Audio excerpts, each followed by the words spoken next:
What role does taste play in creating positive food experiences? We'll find out in the next episode of the Food Experience Unplugged video series.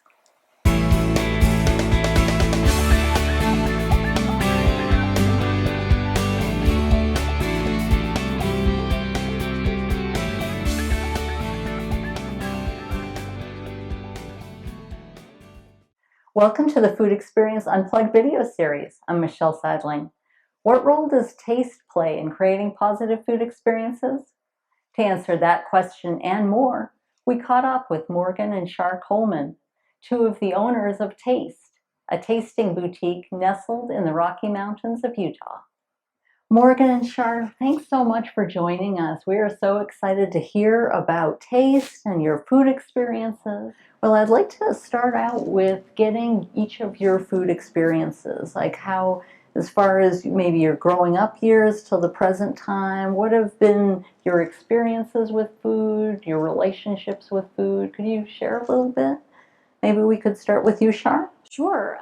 Growing up in the 70s and the 80s, food was just, food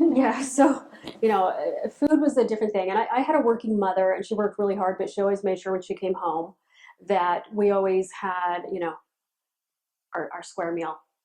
We're going to have peas, we're going to have chicken, we're going to have something like that. And she always managed to put something together, not to say we never did the occasional Salisbury steak, frozen dinner, the ones with the tater tots. You always hoped you got the one with the brownie, that kind of a thing growing up.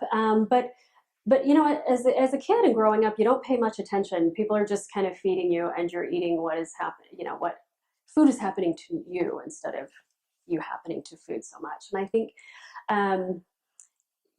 we would save up our money, our change, and you'd try to get all the candy that you could. And I'm sure we were all loaded with the high fructose corn syrup and all these things that we've now found is really horrible for your body and how we react and things like that. And so, when you're younger, you don't have a lot of information, and then you get into this phase of life where you're in college and you're just grabbing whatever you can. I think I was on the cereal diet for 4 years simply out of necessity, and you didn't really get a chance to delve into food. You just, I feel like society, just kind of in general, and we're even experiencing this right now, is that we're always in such a hurry.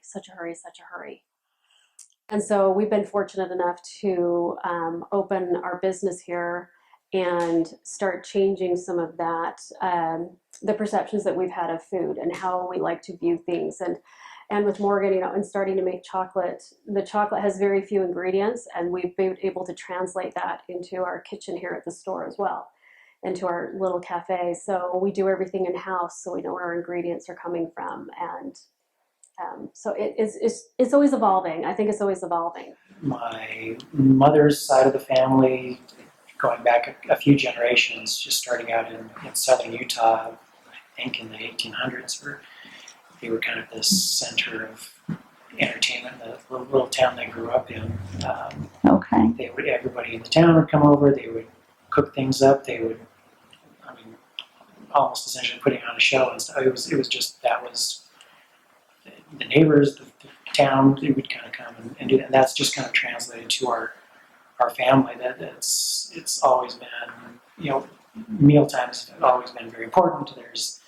I remember growing up, it felt like every meal was kind of a Sunday meal, the big Sunday meal. I feel like growing up, that's kind of what sticks in my head. There was a lot of stuff. I remember, a lot of fancy foods that I still remember from growing up. I still reminisce about my mom, stuffed mushrooms, or we had some amazing chicken dishes. My dad, that was kind of always his special meal, was chicken. He was thrilled when he got to have chicken. So growing up, his favorite to this day is still chicken. He has a lot of chicken now that he can have what he wants. But there's been a lot of our family kitchen has always been kind of the center of the home. That's where we met. That's where we did our homework. That's ate most of our meals, and so it was always very heavily food oriented. And then as our family got older and had the means to travel and stuff, that was most of the trips always seemed like they're centered around food.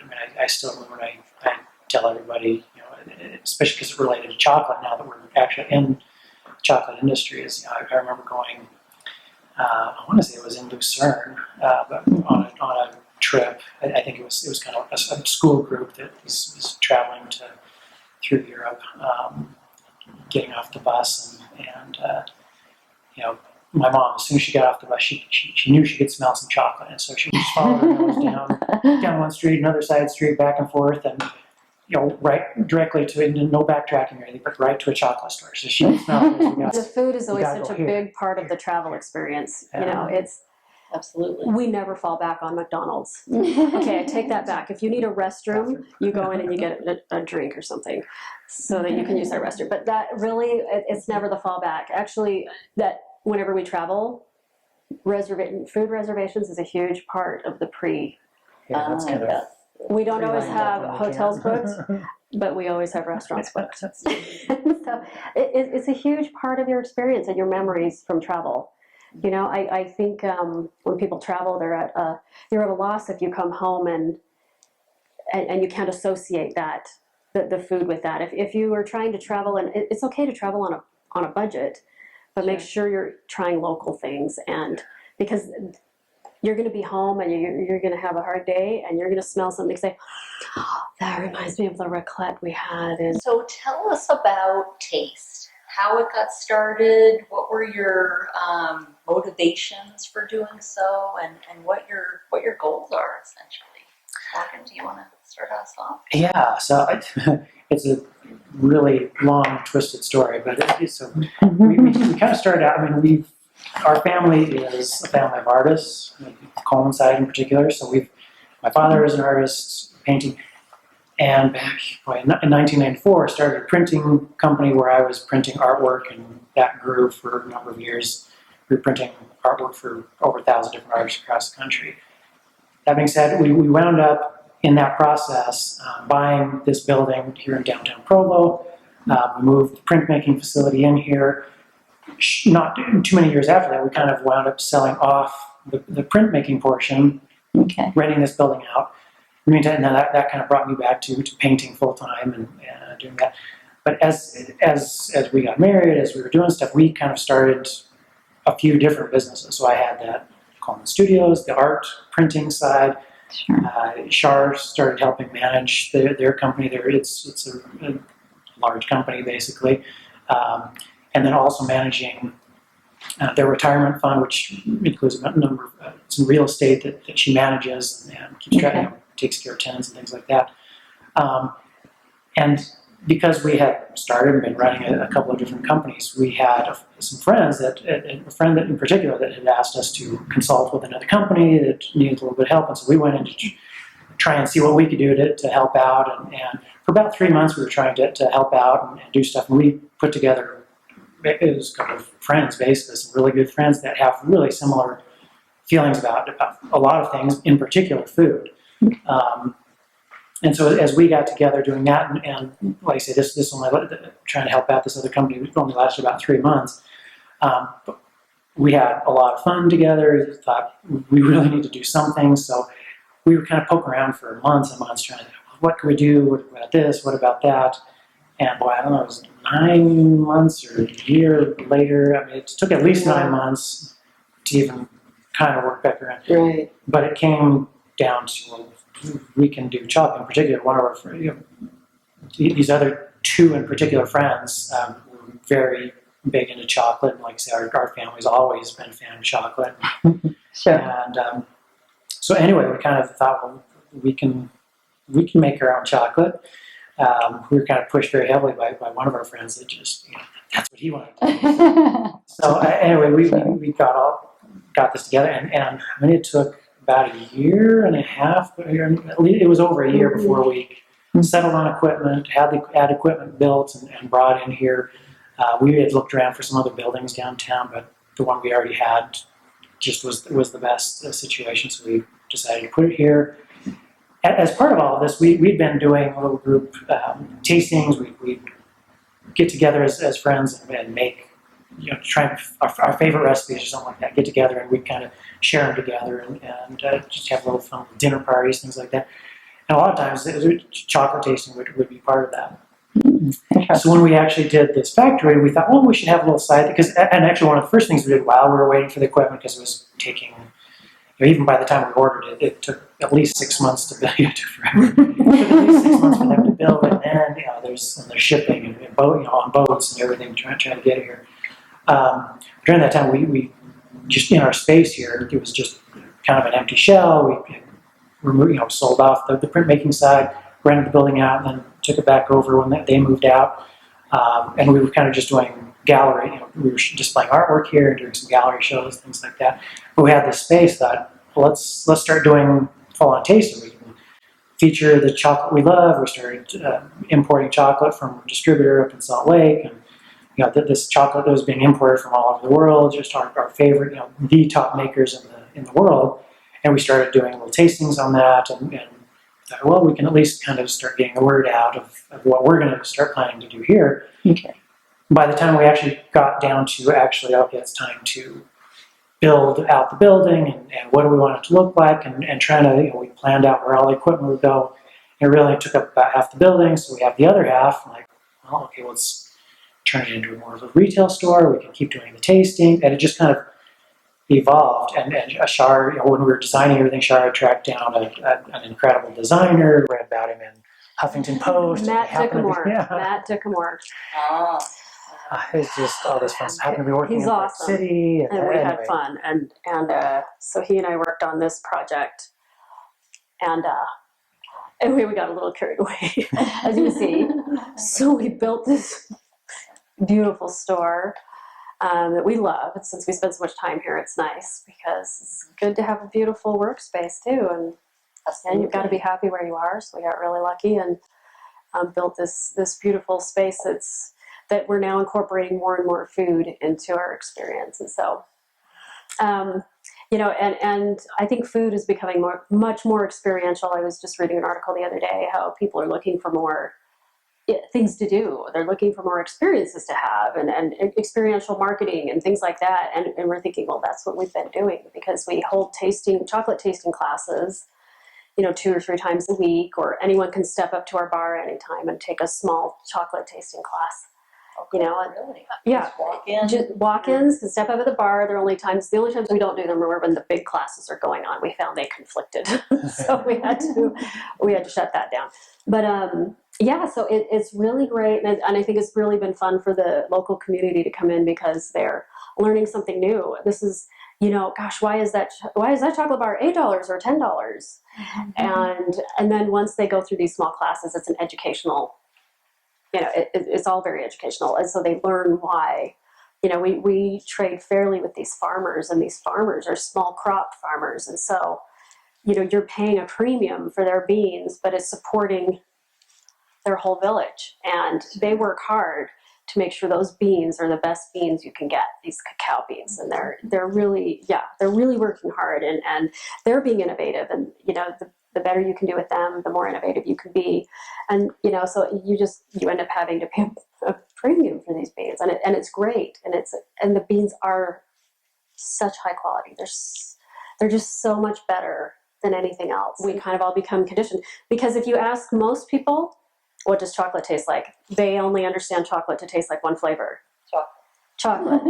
But they don't understand that the genetic flavor of the bean makes every bar different on the artisan chocolates. And so while we have bars that are the same recipe, 75%, with organic sugar, they all taste different because of the genetics of each bean. Some are really fruity, and that's what's always surprising for people. They'll taste it and say, "Are you sure you didn't add raspberries to this?" And I'm like, no, that's just the flavor of the bean. And sometimes they kind of come through spicy and things like that. So it's really just educational and learning. And so we like to look at our little store/cafe as an education center as well. So we like everyone to be able to come in and have a small class if they want up at the bar, and all of our employees are, they're great, and they're all well versed in all of those bars. You could go out and talk to any employee and ask them, I like this flavor, and they can pick out the bars that would be best. So yeah, it's that's fantastic. It's kind of amazing, but how different they can be. And Morgan's just done such a great job in flavor development, So flavor development. Tell us a little bit about what flavor development is and why you're the expert, I guess, in flavor development. Yeah, with chocolate, so I mean, aside from the genetics of the bean, the genetics, express kind of tell what possibilities the bean has. Mhm. Beyond that, there are basically three main areas that you can develop or change that have some influence on the flavor that you'll wind up with in a finished chocolate product. So after it's been harvested, and the first step is the fermentation process, which is typically done either on the plantation, near the plantation, or somewhere nearby. That's typically in country.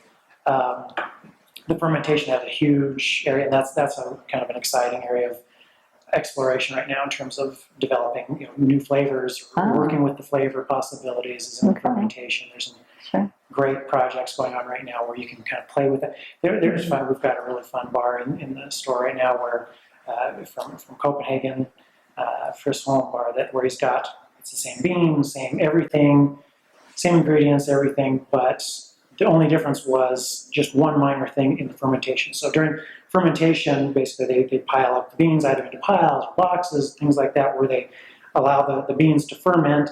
And it roughly takes, I mean, it all depends, length of time for how long you ferment it, it makes a difference. But typically good flavor is developed in roughly about a week of fermentation.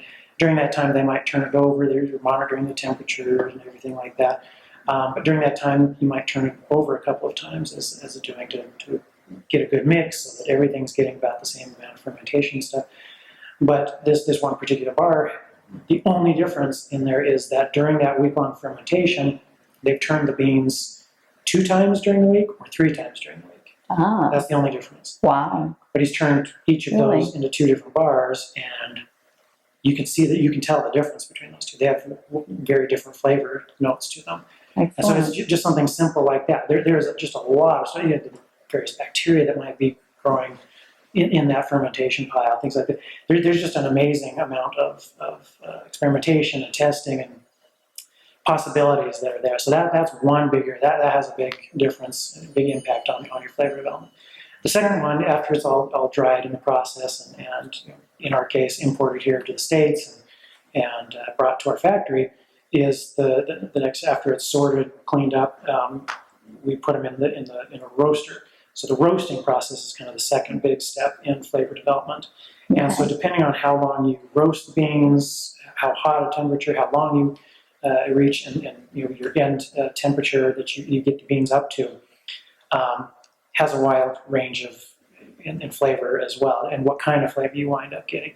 So the roasting, you have this amazing range to play with, and then you kind of, it's just kind of one of those things you have to decide what the flavor that you're looking for, or the one you like the best, or whatever you're looking for. It's where the artist comes in. The play in that area is in the roasting area there. So once you've kind of finalized that, then in our case, you take the shell off the outside. You just want the nib on the inside is what you're going to grind up and turn into chocolate. Get rid of the shell, which is just there's really no good flavor in there. It's just kind of bitter and bad. But not to mention it's what's been out in the dried in the jungle and transported. You don't want to know what's been left on those leaves. It's okay, we roast it off. That's right. So you basically take that, you winnow it, taking the shell off, and you grind up that nib. You breaking up. The nib is basically about half cocoa butter, half cocoa powder. So as you chop it up, you release the cocoa butter, so it starts to liquefy. It starts to look more like chocolate, still really gritty and rough, but you grind it up a little finer.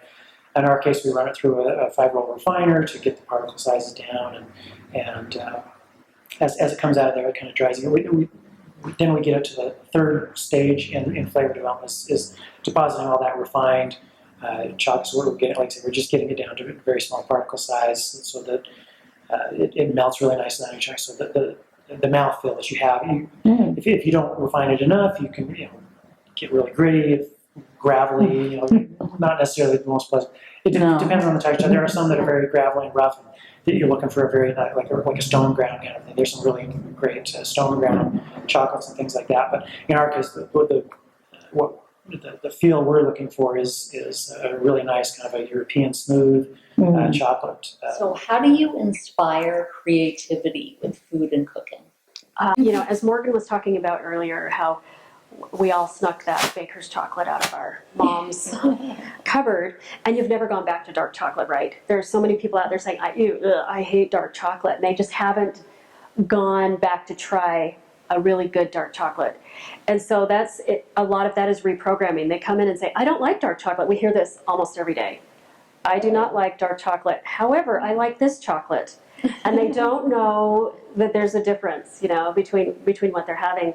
Now, in our store, we carry a lot of different ingredients, for example, and so it's a lot of fun because people will say, we were talking about the drinking vinegars. What is a drinking vinegar, and what would you do with that? Well, in the store, we actually, we'll put it in a little bit of sparkling water, and you can drink it like a punch. A lot of people take vinegar for health reasons. Well, it might as well taste good. We have a lot of flavors. You can get ginger and pineapple, and we have a cucumber mint. I mean, we're bringing in different flavors all the time from different companies that we find. And so that's something you can do, but it doesn't stop there. People think, what else can you do with this? Well, for example, you serve up a pork chop. I had a daughter, you make a pork chop. She's just like, no. Please don't make me eat that pork chop. But if I would drizzle, the last few seconds in the pan, drizzle some of this vinegar over the top that has pure cane sugar in it and a pineapple flavor. Drizzle that on top in the frying pan. You sear it, and it seals the flavor in. Sure. Suddenly, I love this pork chop. I do not know what you did with that. And I just remember Lizzie just suddenly, I like this pork chop. This is really good. And so it's just kind of this reprogramming thing and kind of thinking outside of the box, because you would never think to put this drinking vinegar on your pork chop. And so it's fun to, when people come in and you start talking about different ideas and things that they want to do, you can put these with stir fry, you can do different things. We serve a very unusual ice cream in the store. Okay. And we put on top strawberries, which doesn't sound unusual. It's a really nice vanilla ice cream with strawberries. But then we put balsamic vinegar and olive oil on top. Really? Totally different than, it's just thinking outside of the box. And we've got these beautiful infused olive oils and just the best balsamic vinegars you've ever had. When you get the real ingredients, not the red wine vinegar you typically get at restaurants. Okay. But, people think, I would never have thought to have that in a million years, and I'm going to serve that at my party next week. It is something unusual and fun that just gets people to start rethinking the same old thing that they're doing all the time. If you keep making things you don't like and you keep doing it over and over because you can't think of another way, that's what's fun, is because people come in and we're trying to inspire them with ingredients. And just, and to play around. You can do whatever you want. Nobody's in your kitchen. You'll have some successes, you'll have some fails, but I think it's just good to inspire them to play around and find something you love. So that was kind of the goal with taste, is that people can come in and experience something different and unique. We wanted them to have not only just be trying incredible ingredients, but have an educational and experiential activity. Coming in and getting people excited about pure ingredients, clean ingredients. We've always tried to have just the very best ingredients of anything we bring in here. We're always constantly looking to bring new experiences, new ingredients, and sharing that with them. Our goal here is to have them get excited about the food that they're trying, like say, having a positive experience with the ingredients, and then getting them, helping them feel a passion for it, and then having them be wanting to share that at home. We have so many friends and people that come in and do a chocolate tasting, which includes chocolate. It includes the olive oils and balsamic vinegars and sipping vinegars and whatever ingredients we have in there. They come and experience that, and they get enough stuff so that they can go home and do that for their family or do that for their friends. And we have people I've had friends that have bought the exact same plates that we have, and they do the tasting there. actual white whole experience, and they remember the tasting notes. That's the fun thing. You start to learn about what makes this ingredient special and unique, and why it's so good for you, why it tastes so good, what makes it unique. Just in regards to chocolate on its own, it's kind of where wines and coffees were a few decades ago. It's just kind of having this renaissance. I mean, it's been around for hundreds of years, but it's just kind of been. There's been chocolate, but now that there's this artisan movement in the past couple of years, I mean, there've been hundreds of new chocolate companies that have sprung up because they're all interested in what can I do. I mean, there's so much you can do with chocolate, and how can I make my version of chocolate to do the kind of I love to do and things like that. So it's this. The background is just amazing. So when you sit down and we teach people, not only how to taste the chocolate, but what makes each one unique. There's this amazing story. Whether it's Demontas from Lithuania that goes out and harvests some of his own ingredients, or had a local beekeeper brings in honey and honeycomb and things like that, puts it in there, puts some crazy story on the back of his box about where this is coming from. But just And the mushrooms. the mushrooms in the 20 chocolate. mushrooms in a chocolate bar. Who would think in a million years? Come straight out of the UK that roast their beans in their bread ovens, and then they're putting little bits of crystallized bread in the chocolate itself. And they're just incredible, unique. There's so many neat things that are coming up with these artisan chocolate makers that. And when you come in and you learn about that, I mean, it just makes it, knowing the background of things makes it so much better, more enjoyable, and you can appreciate it. And one of the things we really teach as well as part of this experience is to slow down. I mean, we teach you to listen to what your chocolate sounds like when you break it, to smell the chocolate before you eat it, to see what might be, what aromas are you picking up there, and then to let it melt on your tongue, then to chew it. So each of these steps gives you a different element to the ingredient, let alone if it's just chocolate, but any ingredient. I mean, after doing chocolate this way, at least I do quite a bit. I smell my chocolate a lot, right? You try and slow down your food, not just the chocolate, but your food in general. Sure. Anything, you slow down, you're experiencing it a little bit more rather than just fast food, working it down. Mindlessly shoving some food down your throat. And, oh yeah, that tastes fine and great, but slowing down and hey, I can pick up all these different flavors. I can experience all these things, and that's what's fun. And to have all these different chocolate makers and try all of them, and it's fun to try how they can make the same bean taste different from all these different chocolate. A whole bunch of makers will make a Madagascar bar, and they all taste totally different because they've all made it. There's just little differences, and it's fun to see the range that you can get out of the same bean. It's very much this. Turning something that you could call mundane, it's food, it's chocolate, it's whatever, but taking it and being able to enjoy and just having this great experience revolving around all the food that you're enjoying, chocolate or otherwise. Morgan and Char, thanks so much for joining us. It has been a really unique experience to get a bird's eye and a detailed view of chocolate and taste and how you can develop that creativity for yourselves. So thank you. Thanks for having us. It's been fun. We love talking about chocolate. Great.